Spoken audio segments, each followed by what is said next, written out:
दुनिया ने भारत की इकोनॉमी का लोहा माना, भारत की कूटनीति का लोहा माना, लेकिन कांग्रेस ये कहती है कि G20 एक तरह से बीजेपी का प्रचार का माध्यम बन गया है। बीजेपी इस पर राजनीति कर रही है। रिपोर्ट देखिए, समझिए कि खेसियानी बिल्ली जब खंभा नोचती है तो कैसा लगता है।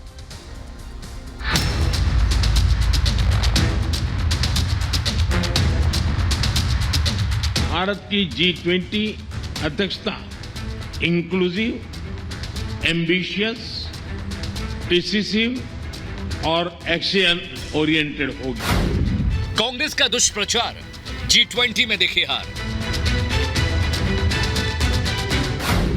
G20 के मेजबानी से बौखलाई कांग्रेस।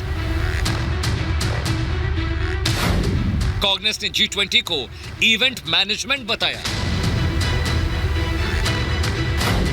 बीजेपी का जवाब, कांग्रेस को देश हित से परहेज। देश की राजधानी दिल्ली में 9 और 10 सितंबर को G20 की अहम बैठक होने जा रही है, लेकिन उससे ठीक पहले कांग्रेस ने आरोप लगाया कि केंद्र सरकार G20 शिखर सम्मेलन के मौके का इस्तेमाल चुनावी फायदे के लिए कर रही है। कांग्रेस के हमले का भारतीय जनता पार्टी ने क्या जवाब दिया, उसे समझने से पहले कांग्रेस नेता जयराम रमेश ने G20 को लेकर क्या कहा है वो समझिए। G20 का गठन 1999 में हुआ था। 19 देश और यूरोपीय संघ इसके सदस्य हैं। इसके गठन से लेकर अब तक बारी बारी से 17 देशों में G20 शिखर सम्मेलन हुआ है। अब भारत का नंबर है, लेकिन यहां इसे लेकर जिस तरह का चुनावी अभियान चलाया जा रहा है और माहौल बनाने की कोशिश की जा रही है, वैसा किसी भी दूसरे देश में नहीं हुआ। कांग्रेस के इस आरोप का जवाब देने के लिए भारतीय जनता पार्टी ने तीखा हमला बोला है। बीजेपी ने कहा कि यह दुर्भाग्यपूर्ण है कि कांग्रेस हमेशा उन चीजों का विरोध करती है जिनसे देश को फायदा हो सकता है। बड़ा दुर्भाग्यपूर्ण है कि कांग्रेस पार्टी हर उस चीज का विरोध करती है जो भारत के हित में है। दुनिया जो है देख रही है कि भारत कहां से कहां गया है नरेंद्र मोदी जी के नेतृत्व में। अर्थव्यवस्था में कितने महत्वपूर्ण रूप से 10 नंबर से कहां तक आ गया है और आगे कहां तक जाएगा, सबको ये आशा है। देश के हित में सब कुछ हो रहा है, लेकिन कांग्रेस पार्टी इसका विरोध कर रही है और इसे इवेंट मैनेजमेंट कहती है। तो कांग्रेस को क्या भारत आगे प्रगति करे, विश्व में उसकी अच्छी तारीफ हो, पसंद नहीं आता। अब ये समझिए कि G20 ग्रुप है क्या।